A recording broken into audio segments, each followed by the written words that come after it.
Les banques, normalement, sont surveillées par des autorités dites prudentielles, donc qui surveillent le bon respect de règles telles que les ratios de fonds propres. Ces autorités étaient en place avant la crise. Le problème, c'est qu'il s'agissait d'autorités strictement nationales, alors que l'activité des banques s'était déjà considérablement internationalisée.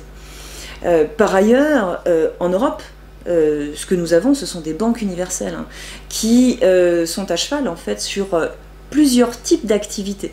C'est-à-dire que les banques ont développé dans les années 90-2000 des activités financières, donc pas strictement bancaires, des activités financières, donc des activités de banque d'investissement. Elles ont développé également des activités d'assurance, tout en restant contrôlées par des autorités de surveillance spécialisées par secteur.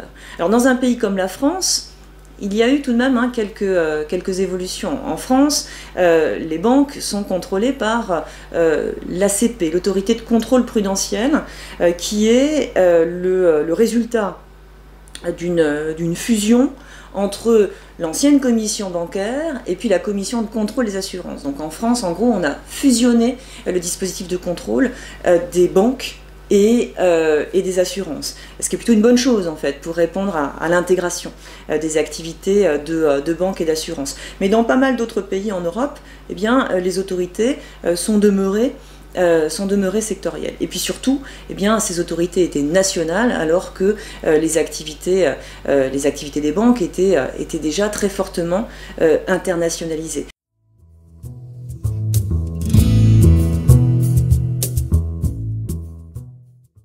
Les banques doivent désormais avoir un peu plus de fonds propres que ce qu'elles avaient auparavant. Les fonds propres, c'est très important au bilan des banques parce que c'est la seule ressource non remboursable. Donc quand une banque fait des pertes, eh bien c'est la ressource qui permet d'absorber les pertes des banques. Avant la crise, on pensait avoir renforcé les exigences de fonds propres. Alors ça avait commencé avec les accords de Bâle I, qui introduisait un premier ratio de fonds propres, 8% de fonds propres au bilan des banques, mais en pourcentage d'actifs pondérés par les risques, de manière assez fruste. Ensuite, on s'est dit qu'on prenait mal la mesure des risques des actifs et qu'il fallait raffiner un peu cela. Alors ça a donné lieu aux accords de Bâle II, qui étaient d'ailleurs censés entrer en application à partir de 2007-2008, au moment où la crise s'est enclenchée.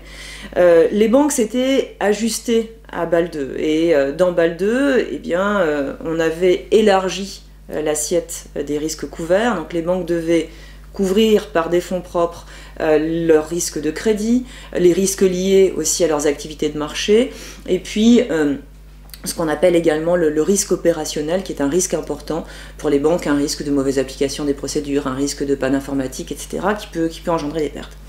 On pensait avoir progressé en la matière. En fait, les banques ont considérablement optimisé la contrainte réglementaire. Pourquoi? Parce que le régulateur a en grande partie délégué aux banques la mesure du risque des actifs. C'est-à-dire que on exige des banques qu'elles constituent des fonds propres en proportion de leurs actifs pondérés par les risques, et les fameuses pondérations, eh bien, les banques ont la possibilité de les calculer par leur propre modèle interne. Donc ça s'est fait dans le cadre de Bâle II.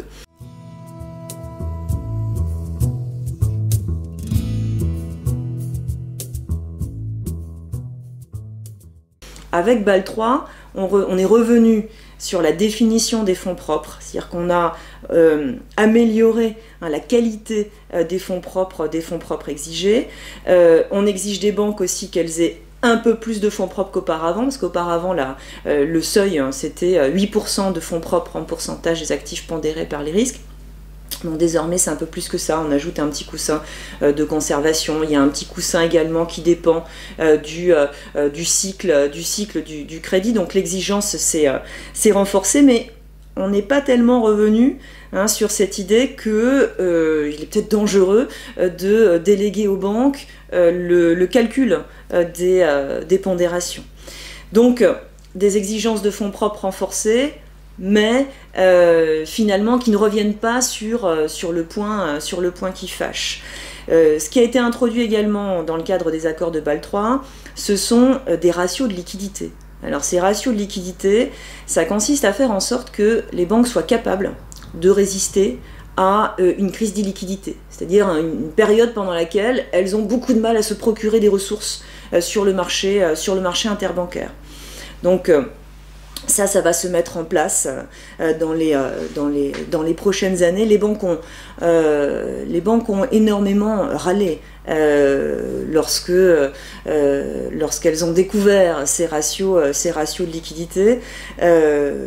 Les représentants du secteur bancaire ont considéré que ça allait quasiment empêcher les banques de réaliser leurs activités de transformation, et donc que ça allait porter préjudice au financement de l'économie. En réalité, ce qu'on a vu dans la crise, c'est que le risque d'illiquidité était effectivement très important, et qu'il fallait absolument faire en sorte que les banques détiennent un peu plus d'actifs liquides pour être capables de résister à une crise de liquidité, et il fallait également qu'elles veillent un peu plus à la stabilité de leurs ressources, à leurs passifs, et au fond, eh bien, c'est cela que permettent les deux ratios de liquidité introduits par Bâle III.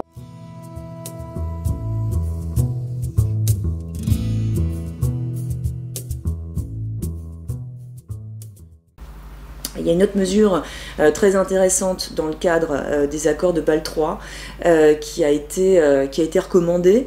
C'est une exigence de fonds propres, mais exprimée de manière très simple, c'est-à-dire des fonds propres calculés en pourcentage du total du bilan. Et ça évite aux banques justement de manipuler les pondérations des actifs.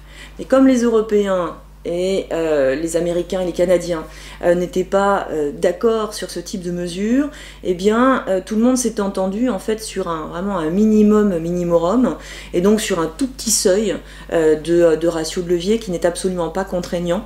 C'est un seuil de 3%. Alors ça veut dire quoi 3% de fonds propres au bilan des banques, ça veut dire que les banques peuvent s'endetter jusqu'à 97%. Ça veut dire ça. Donc on est très loin là de la structure financière d'une entreprise. Une entreprise du secteur non financier, à son bilan, elle a à peu près 40-50% de fonds propres. Eh bien, une banque, à son bilan, a entre 3 et, dans le meilleur des cas, 5% de fonds propres. Et au fond, c'est ce qu'autorise encore aujourd'hui la réglementation. Donc il y a eu des réformes, oui c'est vrai, mais des réformes qui poussent pas la contrainte très très loin.